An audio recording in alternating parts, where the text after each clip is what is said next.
दसो न्यूजीलैंड के असीं बैटर्स की गल करिए टिम साइफर्ट, फिन एलन बड़े अच्छे अंदाज नाल खेडते पे ने, लेकिन साडे जिहड़े स्पिनर्स ने असीं उन्हां उत्ते ज़्यादा रिलाय कर रहे हैं। जिवें उस्मान तारिक की गल करिए, अबरार अहमद का जिक्र जिवें मैं कीता है, ਇਹ ਤੁਹਾਨੂੰ ਲੱਗਦਾ कि उन्होंने फसा सकते हैं किते ना किते? जी मुफाज बिल्कुल मैं समझदा कि जो वर्ल्ड कप हुण शुरू होया है, पहले तो ज़ाहिर एक पहला जो राउंड से उन्हें छोटियां टीमां भी सन, तो हुण दूजे राउंड में सुपर 8 में तगड़ियां टीमां ने जड़ियां खेडन गियां, तो पाकिस्तान भी चूंकि हुण सुपर राउंड पहुँच चुके है सुपर 8 में, तो पाकिस्तान का जो मुकाबला है वो कल बड़ा अहम रखता है जो कि असीं खेडांगे न्यूजीलैंड के नाल। कोलंबो स्टेडियम च मैच होना जा रहा है क्योंकि इन्ना एडवांटेज पाकिस्तानी टीम नूं हो सकता है। न्यूजीलैंड की टीम बहुत ही मुश्किल टीम हैगी आ, हमेशा पाकिस्तान के खिलाफ उन्हें अच्छा परफॉर्म किया है। पाकिस्तानी टीम को जो चाहिए कि टॉस जित के पहले बैटिंग करे, जी गलती असी इंडिया के खिलाफ की सी सानू हुण दोहरानी नहीं चाहिए, कोई नवा गेम प्लान नहीं इस हवाले बनाना चाहिए। सीधी सीधी गल है कि टॉस जितो पहले बैटिंग करो, तो जोड़े पावर प्ले है ने उहदे पाकिस्तान को अपना बेहतर खेल पेश करने की लोड़ होएगी। पावर प्ले च अगर असीं विकटां छेती गवा देंगे तो फिर साडे लई यानी कि लंबा स्कोर करना मुश्किल होएगा। प्रेमादासा की विकेट उपर 160 स्कोर बहुत है, क्योंकि पाकिस्तान की जी बॉलिंग लाइन हैगी बड़ी अच्छी हैगी, तो पाकिस्तान की टीम आराम नाल न्यूजीलैंड फड़ सकती हैगी है। लेकिन इहदे लई पाकिस्तान को जी फील्ड प्लेसिंग अच्छी करनी पैगी, कप्तानी के जोड़े फैसले अच्छे करने पैणगे, तो उस्मान तारिक को अर्ली ऑन सानू लियाना पैना है अगर असीं सानू बॉलिंग जो साडी आएगी, क्योंकि न्यूजीलैंड के जी इब्तदाई बल्लेबाज है ने वो बहुत खतरनाक है ने, उन्होंने जितनी जल्दी आउट करांगे उन्ना पाकिस्तान की जी पोजीशन हैगी जी मैच में गिरफ्ट हैगी वो मजबूत हो सकती हैगी। नो डाउट कि दोनों टीमां हम पल्ला ने, कोई यानी कि आसान टीम नहीं हैगी। पाकिस्तान की टीम नमीबिया हरा के अपना मुराल यकीनी तौर पर उनका बुलंद होया है। जड़ियाँ गलतियाँ असीं कीतियां सी इंडिया के खिलाफ, वो असीं कोशिश की है कि नमीबिया के खिलाफ ना होण, तो मेरा ख्याल है कि सेम जी प्लेइंग 11 हैगी दे मुताबिक ही ये मैदान च उतरनगे, कोई ज़्यादा बड़ी तब्दीली का इम्कान नहीं है। सिर्फ सानू जरूरत होएगी अच्छे स्टार्ट की, उस तो बाद बाबर आजम की अच्छी बैटिंग की, तो सलमान आगा नूं विकेट पर खड़े होकर कुछ रन करने की लोड़ होएगी। पाकिस्तान की टीम अगर पहले खेडेगी तो 160 रन साडे मैं समझदा कि हदफ होना चाहिए है। इस हदफ नूं असीं बासानी कर सकते हैं। तो अगर पाकिस्तान की टीम पहले बॉलिंग करती तो फिर सानू कम उन्होंने कोशिश करनी चाहिए कि अर्ली ऑन पावर प्ले विकटां हासिल करके उन्होंने 150-140 रन तक असीं महदूद करिए। ये वड्डा ग्राउंड है, इसकी जी बाउंड्री ने वड्डियां ने, तो जोड़े न्यूजीलैंडर अक्सर असीं देखे उन्होंने मैच ने वो छोटी जोड़ा ग्राउंड होगा, छोटी बाउंड्री होगी, उत्थों ज़्यादा अच्छा खेल का मुजाहरा करते हैं। उन्होंने जी काबलीयत हैगी है, जी परफॉर्मेंस हैगी है, वो छोटे ग्राउंडों हैगी है। ये चूँकि दोनों टीमों लिए एक नवा ग्राउंड है, न्यूट्रल ग्राउंड है। इतने पाकिस्तान टीम पहले मैचेस भी खेल चुकी हैगी, जो एडवांटेज है यकीनी तौर पर पाकिस्तान उठाना चाहिए है। पाकिस्तानी टीम नो डाउट कि सलाहियत के लिहाज नाल बहुत अच्छी हैगी है। सानू अपनी पूरी पाकिस्तानी टीम तो उम्मीद है कि पाकिस्तानी टीम न्यूजीलैंड के खिलाफ अच्छा परफॉर्म करेगी। उस तो बाद साडे जो मुकाबला होगा इंग्लैंड तो श्रीलंका नाल होने ने।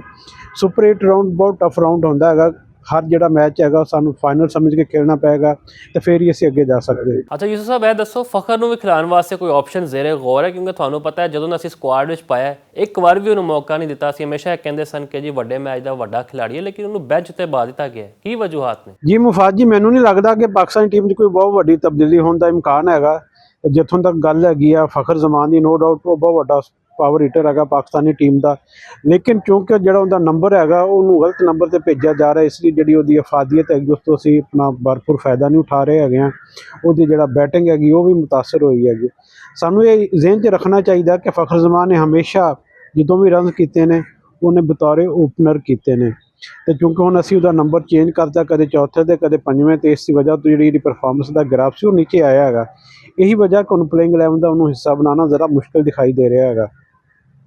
तो साढ़े को क्योंकि एक साडा जिहड़े ओपनर ने सैट हो चुके हैं, साहबजादा फरहान ने, साइम अयूब ने, तो टीम इंतजामिया उन्हां नाल कुछ छेड़छाड़ करना नहीं चाहती।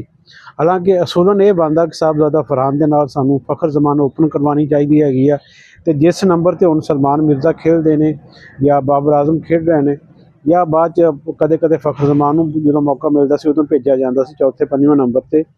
वो जो नंबर है मेरे ख्याल से पाकिस्तानी टीम की इंतजामिया को चाहिए कि साइम अयूब को उत्थे भेजे।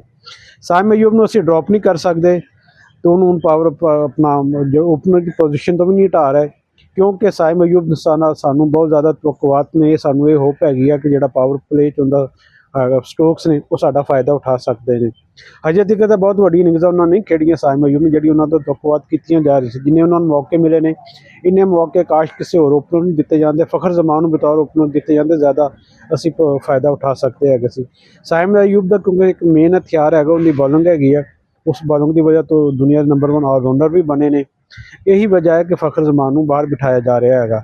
ਲੇਕਿਨ ਜਿਹੜਾ ਅੱਛਾ ਕੰਬੀਨੇਸ਼ਨ ਇਹੀ ਬਣਦਾ ਕਿ ਸਾਹਿਬਜ਼ਾਦਾ ਫਰਹਾਨ ਦੇ ਨਾਲ ਫਖਰ ਜ਼ਮਾਨ ਨੂੰ ਬਤੌਰ ਓਪਨਰ ਭੇਜਿਆ ਜਾਵੇ, ਅਤੇ ਉਸ ਤੋਂ ਬਾਅਦ ਜਿਹੜਾ ਨੰਬਰ 1 ਹੈਗਾ ਪੋਜੀਸ਼ਨ ਹੈਗੀ ਆ, ਉਸ ਤੋਂ ਬਾਅਦ 1 ਡਾਊਨ ਦੀ ਉੱਥੇ ਬਾਬਰ ਆਜ਼ਮ ਨੂੰ ਮੌਕਾ ਦਿੱਤਾ ਜਾਵੇ। ਉਸ ਤੋਂ ਬਾਅਦ ਫਿਰ ਉਸਮਾਨ ਆਗਾ ਆਵੇ ਅਤੇ ਫਿਰ ਸਾਇਮ ਅਯੂਬ ਦੀ ਵਾਰੀ ਆਉਣੀ ਚਾਹੀਦੀ ਹੈਗੀ ਹੈ। ਅਤੇ ਮੈਂ ਸਮਝਦਾ ਕਿ ਪਾਕਿਸਤਾਨੀ ਟੀਮ ਇੰਤਜ਼ਾਮੀਆ ਕਿਉਂਕਿ ਬਹੁਤ ਜ਼ਿਆਦਾ ਤਬਦੀਲੀਆਂ ਕਰਨ ਦੇ ਹੱਕ ਨਹੀਂ ਹੈਗੀ ਹੈ।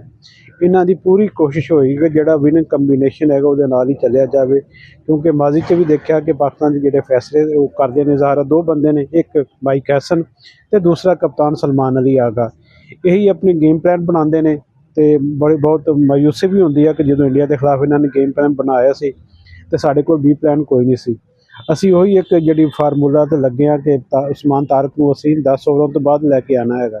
ਉਸਮਾਨ ਤਾਰਕ ਸਾਡਾ ਮੇਨ ਵੈਪਨ ਹੈ ਅਤੇ ਮੇਰੇ ਖਿਆਲ 'ਚ ਟੀਮ ਇੰਤਜ਼ਾਮੀਆ ਨੂੰ ਥੋੜ੍ਹਾ ਇਸ ਪਾਸੇ ਤਵੱਜੋ ਦੇਣੀ ਚਾਹੀਦੀ ਹੈ ਕਿ ਉਸਮਾਨ ਤਾਰਕ ਤੋਂ ਫਾਇਦਾ ਉਠਾਇਆ ਜਾਵੇ, ਉਹਨੂੰ ਅਰਲੀ ਔਨ ਲਿਆ ਕੇ ਆਇਆ ਜਾਏ ਤਾਂ ਕਿ ਜਿਹੜਾ ਉਹਦਾ ਪ੍ਰੈਸ਼ਰ ਹੈਗਾ ਉਹਦੀ ਵਜ੍ਹਾ ਤੋਂ ਅਸੀਂ ਫਾਇਦਾ ਉਠਾ ਸਕੀਏ, ਬੱਲੇਬਾਜ਼ਾਂ ਨੂੰ ਆਊਟ ਕਰ ਸਕੀਏ। ਉਸਮਾਨ ਤਾਰਕ ਨੂੰ ਅਸੀਂ ਖਿਡਾ ਰਹੇ ਹਾਂ ਬਤੌਰ ਵਿਕਟ ਟੇਕਰ, ਉਹਦੇ ਕੋਲ ਸਾਨੂੰ ਰਨਜ਼ ਨਹੀਂ ਰੋਕਣੇ, ਸਾਨੂੰ ਵਿਕਟਾਂ ਚਾਹੀਦੀਆਂ, ਸਾਨੂੰ ਆ ਕੇ ਵਿਕਟਾਂ ਦਿਲਾਵੇ ਅਤੇ ਸਾਡੀ ਜਿਹੜੀ ਪੋਜੀਸ਼ਨ ਹੈਗੀ ਆ ਉਹ ਮਜ਼ਬੂਤ ਹੋਵੇ।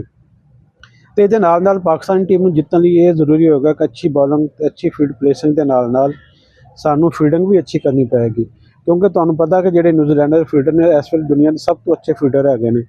ਉਹ 25-30 ਰਨ ਤਾਂ ਜਿਹੜੇ ਆਰਾਮ ਨਾਲ ਆਪਣੇ ਫੀਲਡਿੰਗ ਦੀ ਵਜ੍ਹਾ ਤੋਂ ਰੁਕ ਜਾਂਦੇ ਨੇ, ਅੱਛੇ ਕੈਚ ਲੈ ਲੈਂਦੇ ਹੈ ਨੇ, ਅਤੇ ਕੈਚਿੰਗ ਦੀ ਵਜ੍ਹਾ ਤੋਂ ਜ਼ਾਹਿਰ ਸਾਨੂੰ ਫਿਰ ਮਸਾਇਲ ਦਾ ਸਾਹਮਣਾ ਕਰਨਾ ਪੈ ਜਾਣਾ ਹੈ। ਸਾਨੂੰ ਹਰ ਸ਼ੋਬੇ 'ਚ ਅੱਛਾ ਪਰਫਾਰਮ ਕਰਨ ਦੀ ਲੋੜ ਹੈਗੀ ਆ, ਬੈਟਿੰਗ ਬੋਲਿੰਗ ਅਤੇ ਨਾਲ ਫੀਲਡਿੰਗ ਅਤੇ ਨਾਲ ਕਪਤਾਨੀ ਵੀ ਅੱਛੀ ਕਰਨੀ ਪਏਗੀ। ਤਾਂ ਅਸੀਂ ਆਪਣੀ ਪੂਰੀ ਟੀਮ ਵਾਸਤੇ ਦੁਆ ਗੋ ਟੀਮ ਪਾਕਿਸਤਾਨ ਨਾ ਸਿਰਫ ਨਿਊਜ਼ੀਲੈਂਡ ਨੂੰ ਹਰਾਵੇ ਬਲਕਿ ਜਿਹੜੇ ਅੱਗੋਂ ਮੈਚ ਹੋਣਗੇ ਇੰਗਲੈਂਡ ਸ੍ਰੀਲੰਕਾ ਦੇ ਨਾਲ, ਉਹਨਾਂ 'ਚ ਵੀ ਅੱਛਾ ਖੇਲ ਪਰਫਾਰਮ ਕਰਕੇ ਅਸੀਂ ਸੈਮੀਫਾਈਨਲ ਤੱਕ ਪਹੁੰਚੀਏ।